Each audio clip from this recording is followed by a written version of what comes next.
So, late game situations, sometimes it's Kane, McDavid, and Draisaitl out there with an empty net, three of your best offensive players, but you also want them to seal the game away. But you have other guys who can check too, but what's the mentality with having those guys out there? You know what? I kind of leave it up in the air to see who I think's going in that certain game. Obviously, I have history with certain players and know what they can do. But when you have three offensive players on the ice, the priority is to seal the win. But if there's a way to keep the other team on the back foot, I don't see anything wrong with that as well. They've proven since I've been up to be reliable people in that situation. But I think we have a lot of people in that situation. Nugent Hopkins, Hyman, McLeod we put out there for a little bit as well. There's a lot. Jesse Puljujarvi in the past. There's lots of people to put in that situation. Last night it worked out that it was those three. We talk a lot, I guess, fans and media about Conor getting to 50. How high can Leon go? I guess it's an opportunity to help get them if you guys are having a good year and they get some empty net chances. Yeah, you know what? My focus is not on that. My focus is on getting our team to win, and I trust those players. I trust all our players, but I trust those players specifically in that situation, and that's why they're on the ice. So go get the job done. And sometimes that means defending well, and sometimes that means if there's an offensive opportunity to seal the game with an empty net goal. Do you know who the NHL career leader is in empty net goals? Trivia for you this morning? Career leader in empty net goals, I don't know, but I do know this. I believe Brett Hull only ever scored one empty net goal in his career. You could check that. I don't know that, but I think so. Gretzky had 56. He didn't like scoring. Okay. James Hamlin, I'm not sure if he'll be here on Wednesday, but he's still here now. And what have your been impressions of him? And this is a guy that no one knew much about, and he's still here.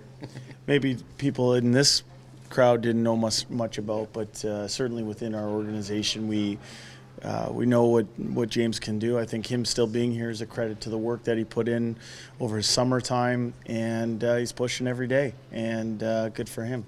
Is it important to reiterate to these guys, okay, you may not be here for an opening night, but there's call-ups, things happen, and you remember what you did on training camp and when you're looking at a guy to call up? Yeah, I think, right off the bat at our opening meeting, we let our guys know that this camp sets the foundation for our organization's year, but it also sets the foundation for their personal year.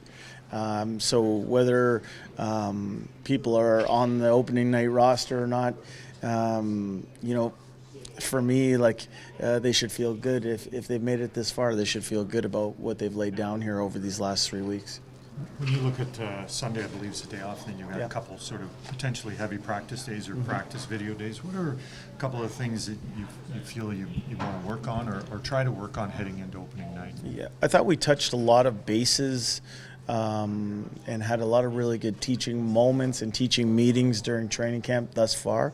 I think heading into next week, starting on Monday, what you'll see us do is fine-tune. The big thing is we've laid the foundation of how we want to play. Now it's just about executing at a faster pace, executing at a higher level. And what we're going to want, our goal will be, is that our players hit the ice on Wednesday night, feeling free, feeling fast, and ready to execute. So those last two practices will just be about fine-tuning.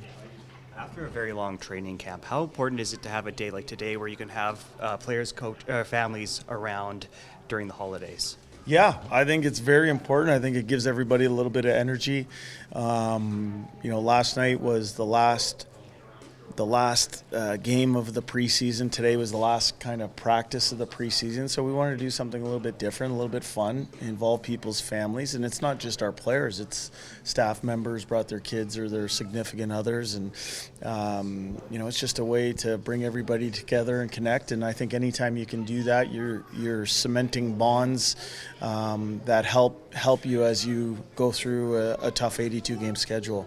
This isn't the first time that you've had players' kids kind of come in and opening that welcoming space for them. Why is that so important for you? Because since you arrived in February, we constantly saw Duncan Keith's kids last year, and now obviously today. Why is that so important for you? Well, I think sometimes in professional sports, the term family gets tossed around a lot, and certainly we think of ourselves as a family here, but you got to live it too. And everybody here is an accepted member of the Oilers family, but they have extended families as well, and they're part of our group too. I think for me, you can hear some of the kids right now.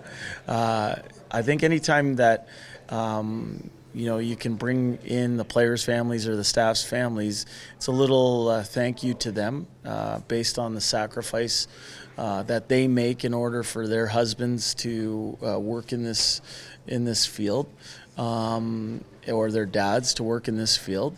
And you want to make them feel part of what's going on here. We think we have a really good group of people, and everyone's extended family is a part of that. Jay, you, and I apologize if this was addressed last night, you switched the defense pairings during the course of last night's game. And obviously you had success last year with Kulak and Barry. You started with the preseason of Kulak and Bouchard. What have you seen out of Murray? What did you see last night out of Murray that might potentially put him in the mix here to be in the top six and potentially end up playing with Bouchard at some stage? Yeah, I think Ryan Murray has some professional habits to him. Obviously, he has the experience of being a young man in the league. He's fought through injury. He's played a good number of games at this level. Obviously, was part of a Stanley Cup winner last year. And last night in the game, you're right. About halfway through, that was set. Wanted to have a look at what the pairings would look like if we went back to what we knew in Kulak and Barry and see how Murray and Bouchard's chemistry was. I think that's an option for us going forward. I don't know that we haven't sat and talked exactly what we're going to look like on opening night yet, but I thought they played well together last night, specifically when we flipped them halfway through the game.